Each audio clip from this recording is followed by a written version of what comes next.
From the financial centers of the world, this is Bloomberg Markets with Alex Steele and Guy Johnson.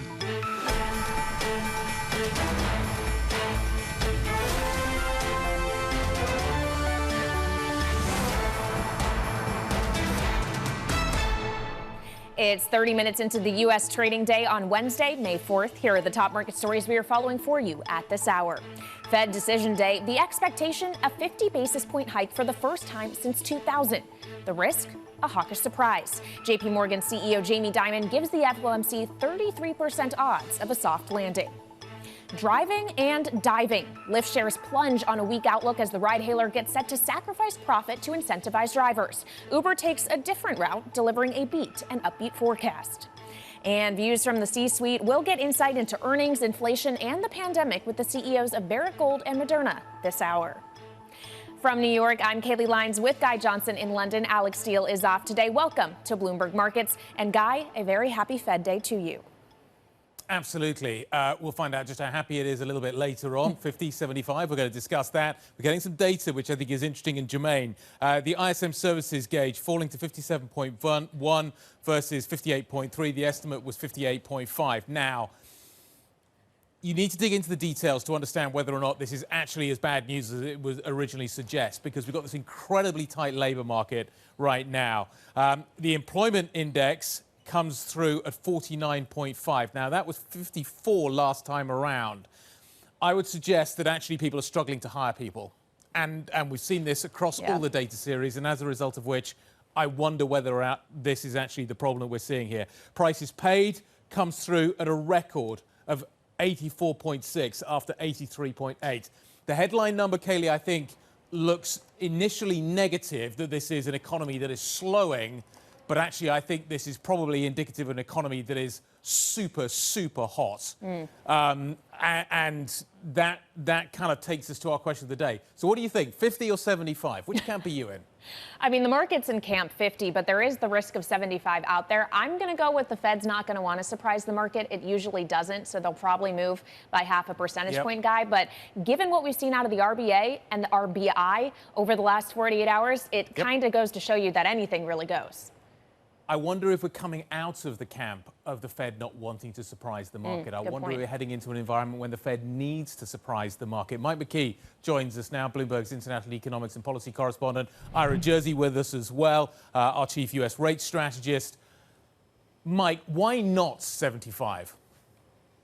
Well, that's a question people are going to be asking in the news conference. If we get 50, they tell you if you're making a forecast, either give a number or a time frame, but not both. So I'll say 75 at some point. I don't know when they'll do it. But if you were going to do it, and you made this point, Guy, this might be a time to surprise the markets because you're defending your own credibility. And this would send a very strong signal that the Fed is going to go after inflation hard. And when you look at the ISM Services Inflation Index today, it just shows that problem's not going away.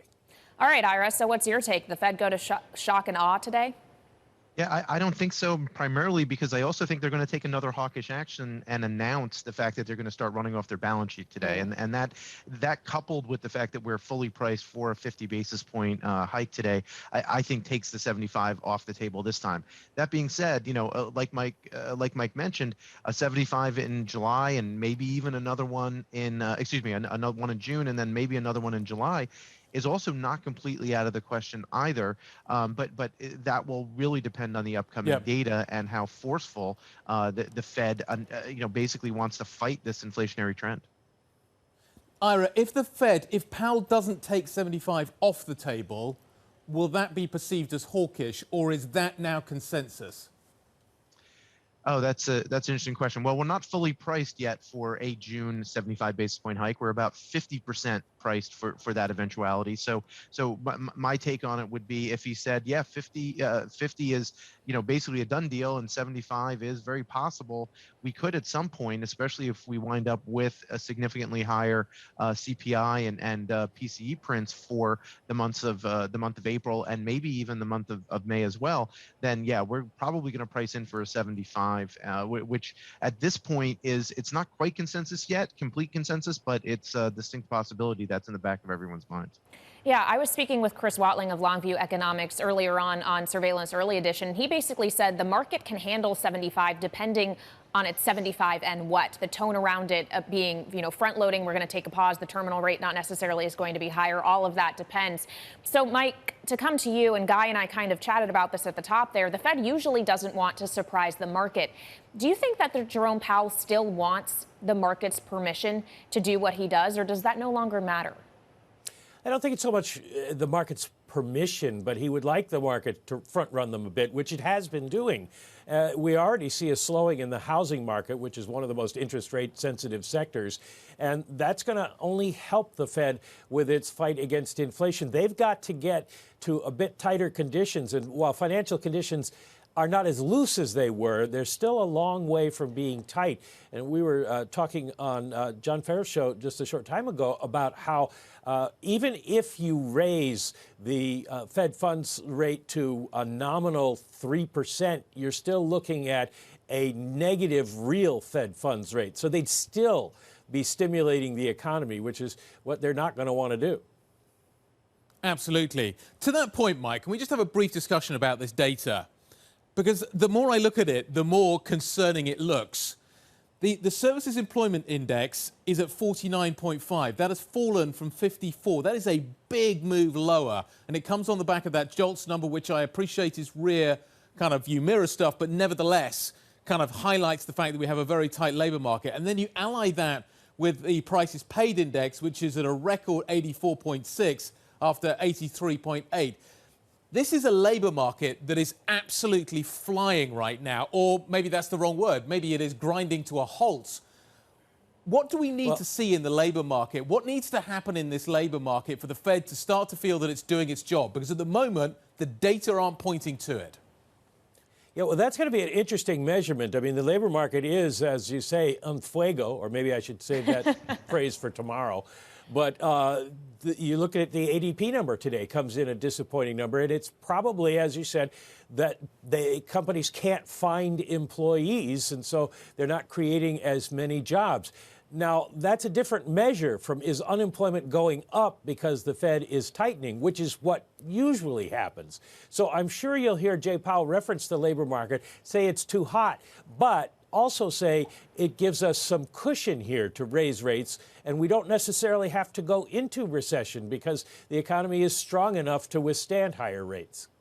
Yeah, and of course, the market's going to be hanging on each and every word that Jerome Powell speaks. Ira, what should we expect the bond market reaction to be? If it's something perceived as hawkish, does that automatically mean flatter yield curve? And if it isn't more hawkish than expected, that may be perceived as dovish. What is your take?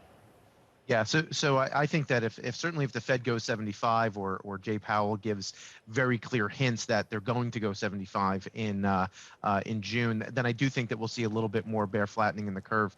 To go back a little bit to the earlier discussion, though, I think it's important to recognize that, surprising at a Fed meeting is very difficult for the Fed right now because they are doing so much pre-communication, right? So that's one reason why the market is not exactly front-running the Fed, but the Fed is kind of front-running themselves and basically telecasting and telling everyone what they intend on doing. Now, obviously, with so many Fed speakers out there, there's a little bit confusion about that. But when you listen to kind of those core members of the Fed, you basically get a pretty good idea about what they're going to do. So, Powell talking today is going to be very important, and then obviously, all the speakers over the next couple of weeks will probably drive where we're going to go for a June 75 or 50.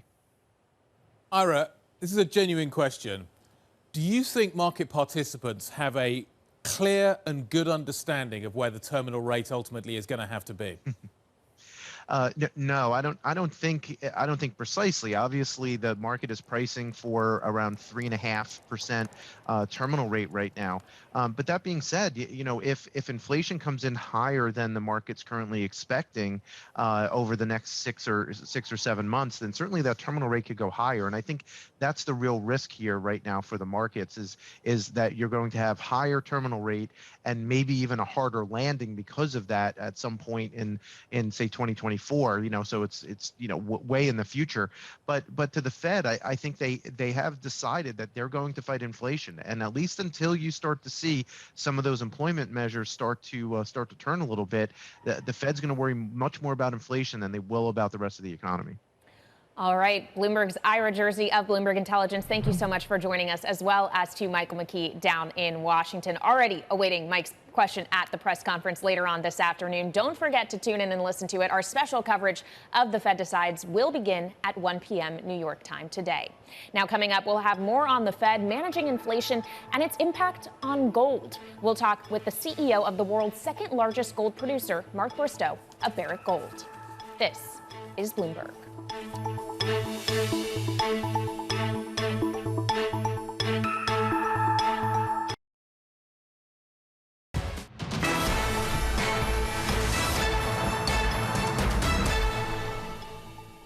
So 50-75, that's the debate around the Fed. The result of that is going to have a significant impact on a number of markets, including, Kailey, what is happening in the gold market.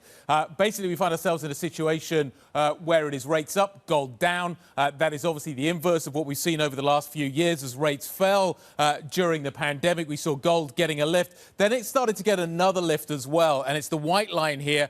The orange line here is the US 10-year. Then it got another lift as we went through into the Ukrainian crisis. There was this sense maybe that central banks would be buying gold as a result of the sanctions that were being applied to Russia.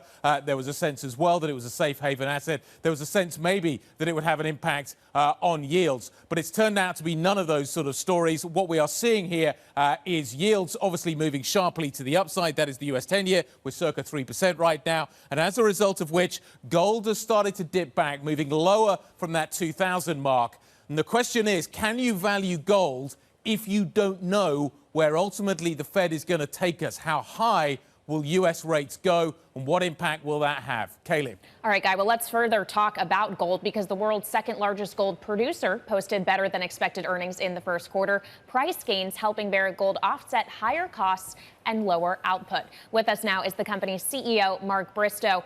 So, Mark, congratulations on the quarter. As we said, you did beat expectations, but you're working through higher cost pressures. Your all-sustaining costs rose to $1,164 an ounce from $1,018 a year ago. Where are those pressures coming from, and do you expect them to continue to accelerate? So, Kailey, two things specifically for the quarter. The cost pressures were largely because our production was down this quarter compared to quarter four. So, those are sort of short-term impacts. But underlying that, we recognize that there are inflation pressures. When we announced our results, our guidance for 2022, we guided for 5% pressure, inflation pressure. We updated that today to more like 8%. So there is inflation out there. But at the same time, we have a very profitable portfolio, and I heard you introducing, and Guy, the gold issues. But you guys talk about gold and rates like on a daily basis. But I think we need to see the world settle, and there's a lot of risk, as you touched on, out in the world today. And I think we're completely in uncharted territories again today.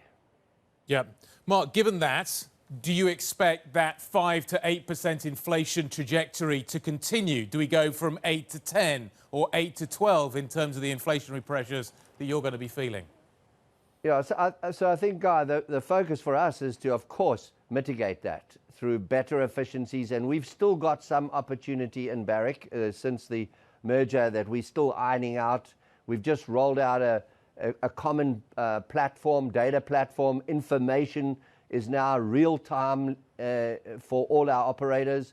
So we've got a bit of work to do that we can offset some of this inflation. But the inflation is there, and I'm one of the few people alive, the last time we experienced inflation, to have lived through these sort of inflations. And when you see inflation, it's too late, and you better do something drastic. And you talked about 50 points or 75 points. I don't think that's enough. And the last time the U.S. pushed inflation into double digits because it was slow, and this time it's even slower. Started by saying it was originally transitory. So I think, and then on top of that, all the other unmeasured impacts of COVID, the global crisis, the return to sort of almost a Cold War status. The world's in a tough place, and sure, there's pressure on gold because that's why you own gold, to realize it in times like this.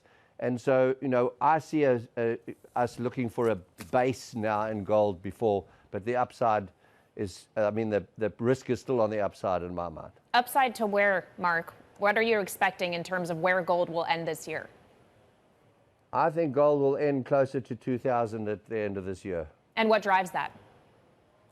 If it's not already. What drives that is complete uncertainty. The whole impact of the US dollar being used as a weapon in trying to solve some of the Eastern European issues, the fragmentation of the global trading platforms, the realignment or non-alignment of what really brought a stable back end of the last century. And, we're seeing, we're in uncharted territories in every aspect. And I do believe that we're in for a significant correction in our markets, certainly in the developed world. You mentioned a moment ago, Mark, that you are looking to make improvements, that you are trying to lean in on this inflation. We're going into uncharted times, as you've indicated already on a number of occasions during this interview. Given that, where is it easiest to get those gains from? Is it in Nevada? Is it in Argentina? What's happening in Papua New Guinea? How is inflation affecting each of these different production areas differently? And is it easier to get advances out of one rather than the other? I'm just kind of curious geographically how you see that developing. So Nevada has still some low-hanging fruit that we have got in our focus. We've set a $50 million target to reduce our overall costs in Nevada. So that'll help offset. It's not going to net improve our costs.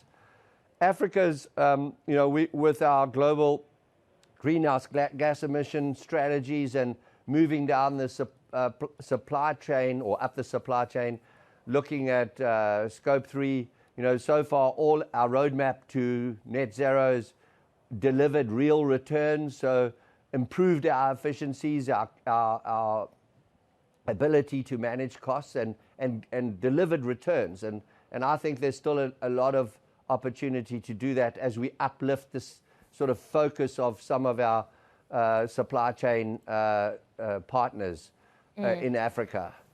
Well, and let's talk about Pakistan in particular, because you said earlier today that you plan to go there to meet with the country's prime minister. How confident are you in being able to develop that copper gold project there? Very confident. So we have an agreement. We are going down, finalizing all the detailed agreements to support this, the biggest investment Pakistan would have ever seen. And it's a real partnership, as you've witnessed in Barrick and previously Randgold. We believe, and I strongly believe, partnerships are defined as 50-50. And we bring a lot of value to the Baluch people who are sort of being neglected economically for some time. And we negotiated with the previous government, but we see these negotiations as state-based, same in Papua New Guinea, same in Tanzania. And already we are dealing through the Attorney General's office. We expect, and we've reached out to the new government, and it's a courtesy call from me to make sure that the new government understands we are committed partners to the people and the state of Pakistan. We are not politicians at all. And the benefits of this investment have been sort of kept away from the people for more than a decade. And it's an exciting project, and it brings real value to both the Pakistan government, the people of Balochistan, and of course the shareholders and other stakeholders of Barrick. Mark, stocks trading higher. Thanks for the update. Really appreciate your time. Mark Bristow, nice to Barrick speak Gold, to you again. CEO. Thank you very much. Thank you, Mark. Yep, see you soon. Coming up, a tale of two ride-hailing services. Uber is apparently firing on all cylinders. Can you talk about that when we're moving into electric vehicles? Lyft, not quite so much. So We're punny going to talk about this next. Well, we're definitely moving in that direction. More Driving. Next. This is Bloomberg. Yes.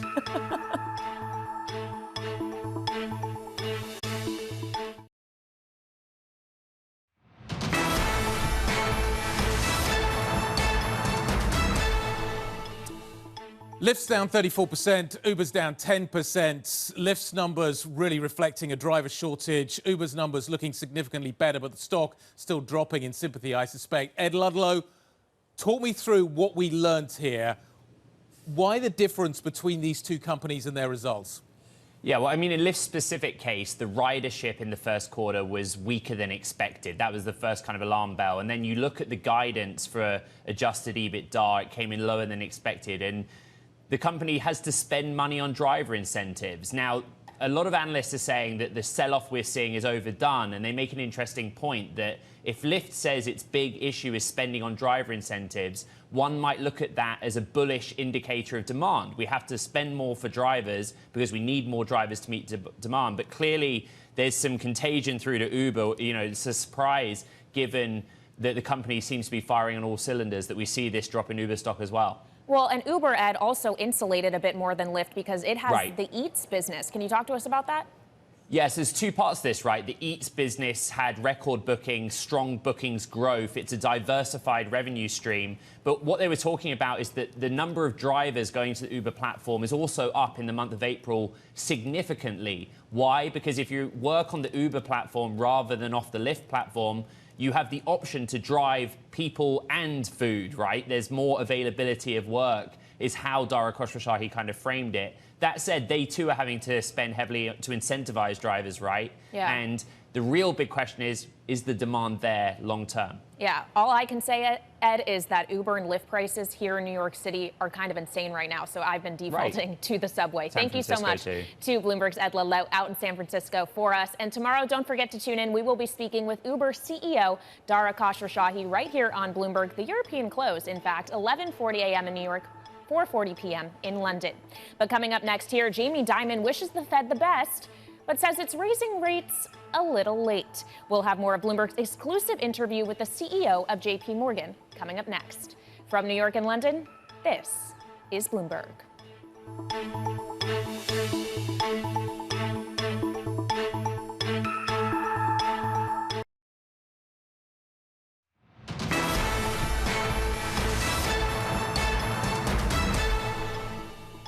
We are an hour into the U.S. trading session on this Fed decision day. Bloomberg's Kriti Gupta is tracking the moves. And Kriti, it looks like for the equity and bond market, it's sell now. Don't wait for the Fed. Yeah, and it's interesting because it's coming off of 2 days of gains. And remember, this was a little bit of a weird dynamic. Traditionally, before the FOMC meeting day, we do get a little bit of a risk-off mood, and then you kind of see a little bit of green on Fed day itself. The expectation here being that simply those Fed officials have kind of already indicated the direction that they're going to be in. Today, though, the exact opposite. Already seeing some marginal losses, only 0.3%, just given the volatility we've seen lately. This isn't something to be necessarily frustrated about just yet if you're a bull, but this is something to keep in mind as we talk about what's going on in the yield picture, and more notably, what's going on in the oil picture, specifically 3.5% rise in NYMEX crude. Of course, this has a lot to do with the EU looking to ban oil imports from Russia, really ramping up that sanctions package. Remember, JP Morgan said if this happens, $185 oil, that's what's on board. We're only at 106 right now. So how much of that is actually baked in? How much of that is actually going to go out?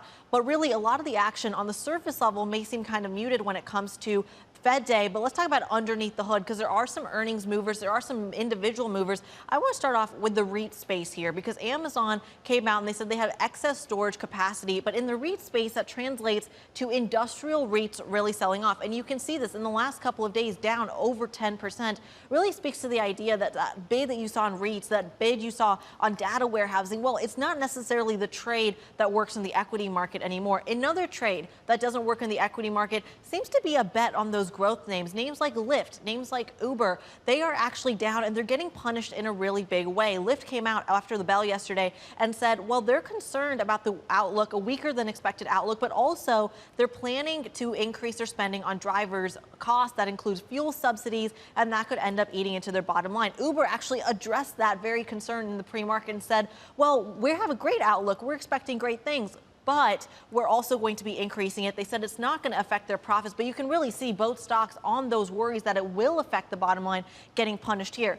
But it's not all bad news. You do see some upside here when it comes to Starbucks, despite them saying they're suspending that third quarter, fourth quarter guidance due to a lack of visibility in China.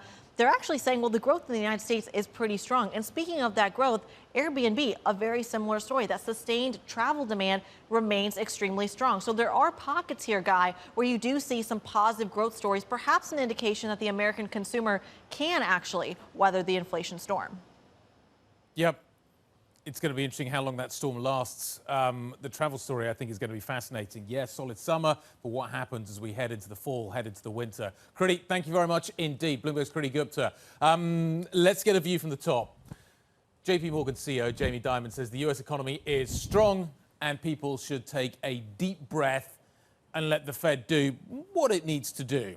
Bloomberg's Francine Lacqua spoke with him in an exclusive interview in London a little earlier. Very strong U.S. economy. Yeah. Consumers in great shape, lots of money, spending the money, jobs are plentiful, wages are going up, though everything's distorted by inflation and all that, but those are good news, and businesses are in very good shape, and the Fed is going to have to raise rates and reverse QE. And they're going to, if they can, they're going to try to slow down the economy enough so that 8% starts to come down over time. And I wish them the best. Yeah. We're a little late, but remember 2 years ago we had 15% unemployment and no vaccine. So I think people should take a deep breath, give them a chance, and I think they got to move. I think the sooner they move, the better. So yeah, they're going to be raising rates. Deep breath, but what could go wrong? I mean, you talk about a strong U.S. consumer, strong business. You talked also about storm clouds.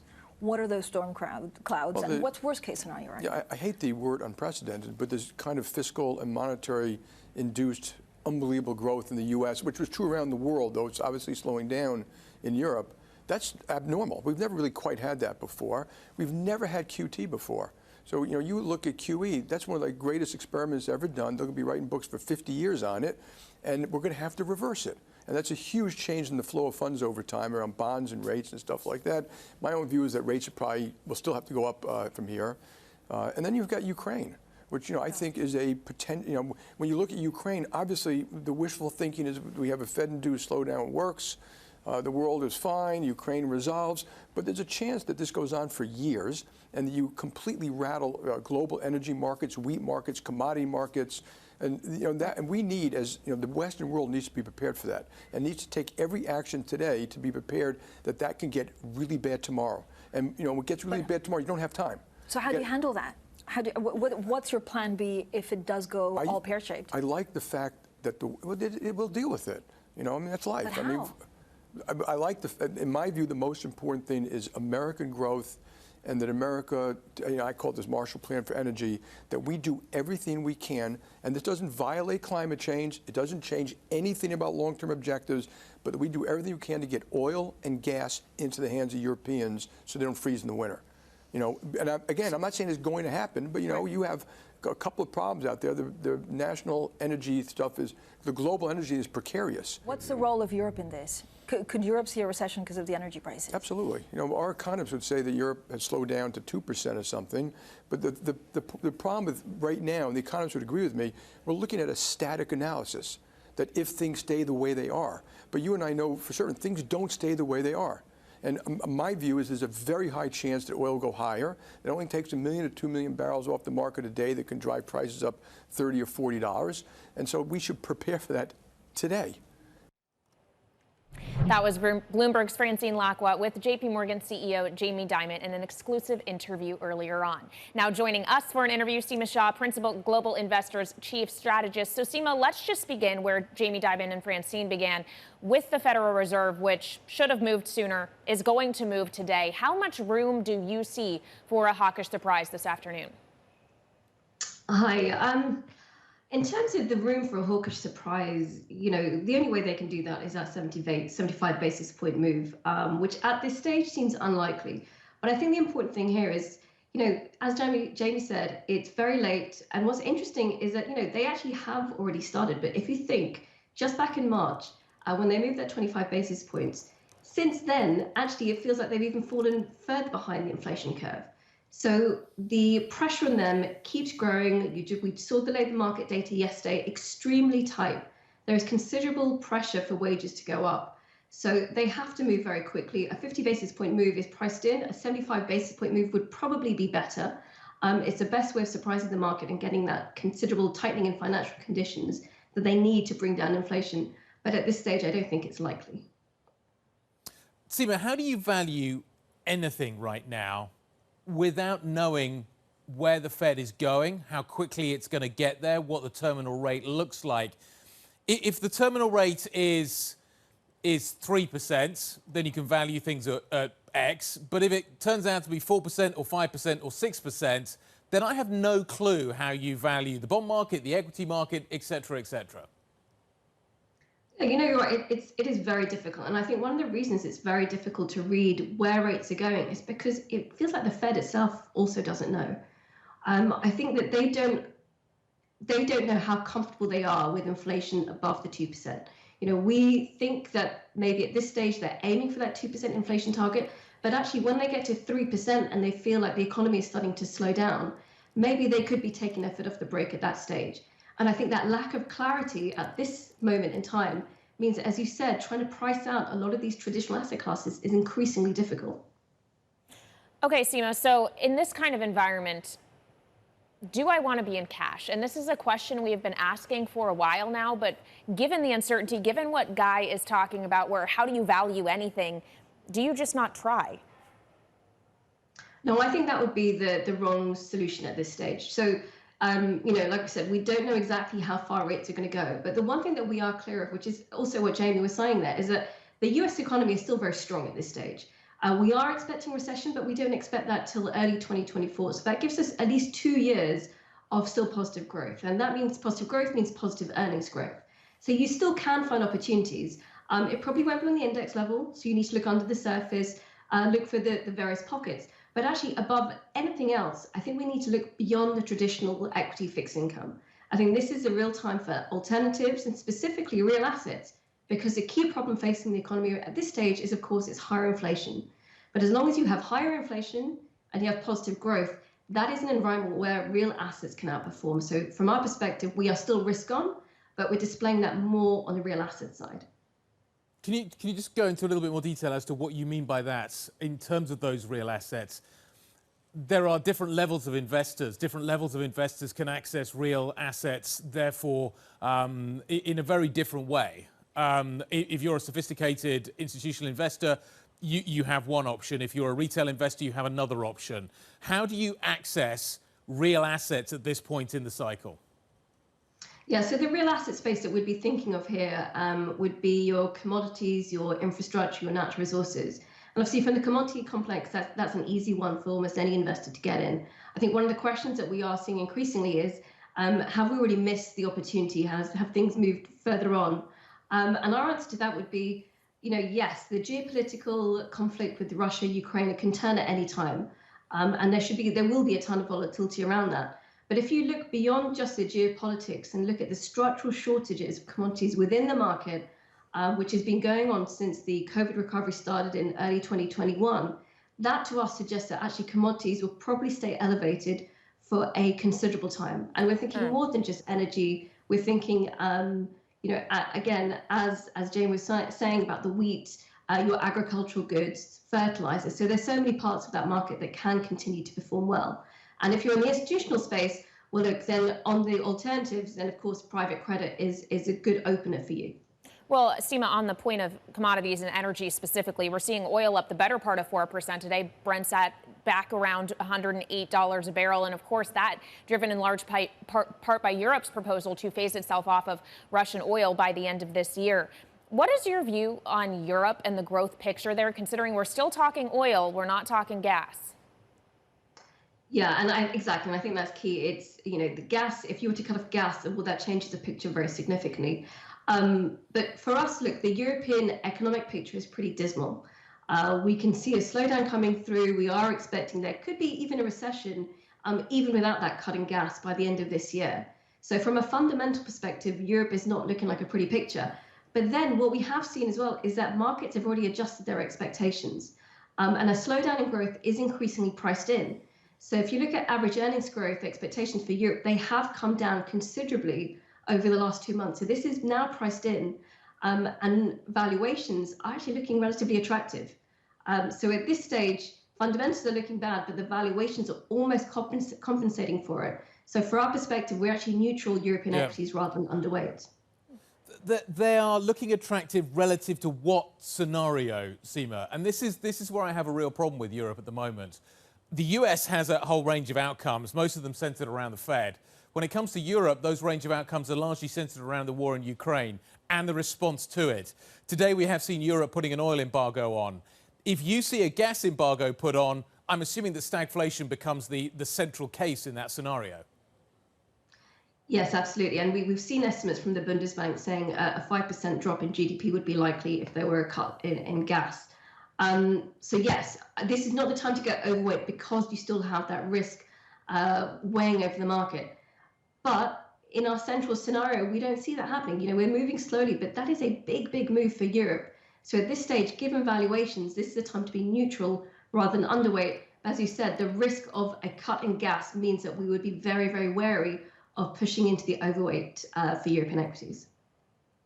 Seema, thanks for joining us today. We really appreciate it. Thank you so much for your time. Seema Shah, Principal Global Investors, Chief Strategist. OK, what have we got coming up for you? Sales of Moderna's only products, the coronavirus vaccine, were better than expected in the first quarter. Our conversation with Moderna's CEO, Stefan Bancel, is next. This is Bloomberg.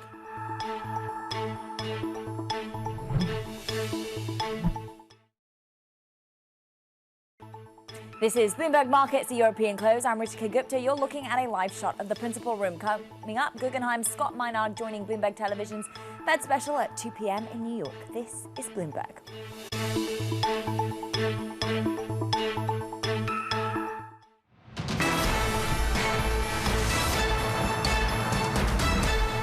Keeping you up to date with news from around the world, here's the first word. I'm Ritika Gupta. The European Union is proposing to ban Russian crude oil over the next 6 months. European Commission President Ursula von der Leyen also said that refined Russian fuels would be banned by the end of the year. Bloomberg's learned that Hungary and Slovakia won't have to enforce the ban until the end of 2023. Both were opposed to a quick cut-off of Russian oil. Last month's arrest of billionaire investor Bill Hwang for the collapse of Archegos Capital Management may just be the start. U.S. investigations into questionable trading practices are on the rise. Those probes all center on the same question: are the markets rigged? Biden administration officials plan to pursue white-collar crime more aggressively. You can read more on the story in today's Bloomberg's Big Take, available on the Bloomberg terminal and Bloomberg.com. Global news 24 hours a day on air and on Bloomberg Quick Take, powered by more than 2,700 journalists and analysts in more than 120 countries. I'm Ritika Gupta. This is Bloomberg. Guy. Ritika, thank you very much indeed. Moderna blowing out the first quarter earnings, or blowing past first quarter earnings expectations. But the vaccine maker a little bit more cautious when it comes to the guidance it's set for the year. So Kailey and I sat down with the CEO of the company. He, of course, is Stefan Bancel. And we asked him about that disconnect between the revenue numbers today and the guidance the company is sticking with.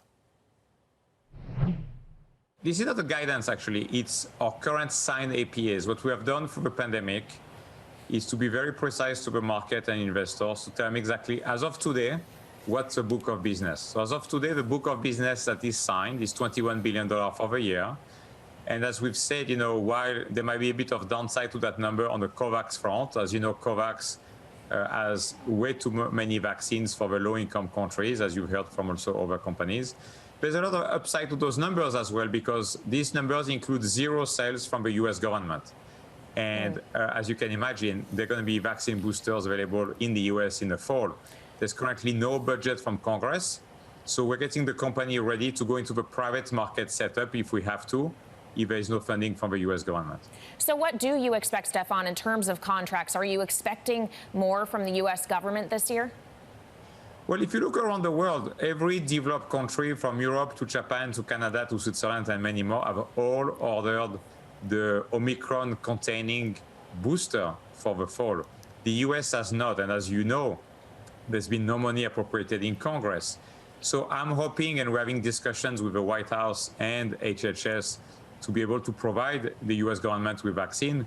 But we need to be ready as a company that if there is no funding, that we're able to provide to pharmacies and doctors and payers the vaccine in the US to protect Americans. One area you haven't had orders from is China. China is experiencing significant levels of shutdown economically right now as a result of the Omicron wave that is sweeping across the country. What is your assessment of the situation, Stefan, in China, and what do you think the long-term trajectory there looks like? How are they going to find a way out of it? Yes, we're of course monitoring what's going on in China very closely. We have proposed help through our vaccine to China. What we believe is, as you might remember, the data from the vaccines available there were not very strong back then for the old strain. And as we've seen with all the vaccines, there's a loss of efficacy with time as the virus mutates away from the first strain that appeared in Wuhan. And so I think that until they really go into vaccination with higher efficacy vaccine, it's going to be very complicated. As you know, the virus, as it mutates, become more and more infectious. And so as we're seeing with Omicron, a lot of cases, and when you're going to see more and more variants coming, they're going to be just more and more infectious. They're not becoming less infectious. Stefan, if we could just talk about the way that the market has treated your company in the public markets to this point in the year. You're down 41% on a year-to-date basis. Where is the disconnect coming from between what you think you can deliver in the coming years and the question marks investors seem to have? Sure. I think people see us as a COVID-19 vaccine company, period. And because of the unknown about what will be the sales in 23 and 24 of COVID-19, people have been pessimistic about the company's prospect. I think a lot of people are missing that we have a platform where we're able to make very quickly a lot of drugs moving forward into development. This morning on the conference call, what we shared is the last 3 vaccines, we have been able to move from starting the phase 1 to starting the phase 3 in 12 months. It takes several years usually for typical pharmaceutical companies. Why? Because they live in an analog world where every drug is different. In our case, it is 100% the same technology as our COVID vaccine that is approved. And so I think the market is missing that, is the velocity and the breadth. Today we have 30 vaccines in development, 30. And then there's all the therapeutic that we talked about on our call this morning. We are waiting data in rare genetic disease. We're waiting for data later this year in cancer. And I think if you just do a sum of the parts, all this is for free today. Okay, I just want to kind of pick up a little bit on what Kailey asked you as well and come at it from a different angle. You spent circa 600 million on buybacks in the first quarter and the stock went down. Stefan, was that the best use of resources? I'm very happy with those buybacks, and I believe that they're going to create in the mid to long term a lot of value for shareholders. As you might know, being the founding CEO, I own a lot of stock in the company. I'm very happy of those buybacks. Every day I own a little bit more of Moderna, which is great. Where the company is going, based on what we just talked about, is we have this platform that the market is not appreciating. So buying stock at this price, I think, is going to create a lot of value for mid to long-term investors, not for people owning the stock for a few weeks, but for true investors.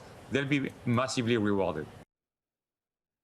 That was part of our conversation with the CEO of Moderna, Stefan Bancel. And of course, Guy, we also talked to him about the things that they still have in the works, a flu shot and an Omicron-specific vaccine. For the latter, he said to expect that in June.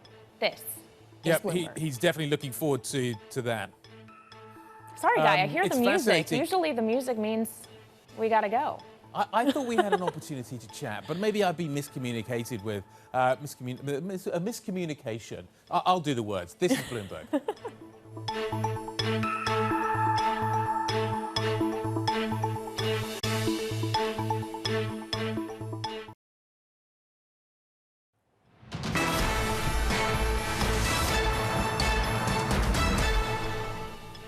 So, fairly choppy session for European equities today. We're looking forward to the Fed. Maybe we're not, maybe we are. Stock 600 is down. You've also got a lot of corporate earnings that I think are providing a stock-specific element to this market today. I think it's more of a market of stocks rather than the other way around. Euro-dollar is trading up by 0.2%. Again, 50.75. The Fed is going to determine what happens with this a little bit later on. One area that I do think is interesting today, though, is crude is definitely back catching a bid today in a big way. This follows the energy plan, the energy sanctions plan that came out of the European Commission earlier. But remember, Hungary is saying not yet. So we're going to talk about that next. Tyler Kustra, University of Nottingham, is going to be joining us in the next hour. The close is next. This is Bloomberg.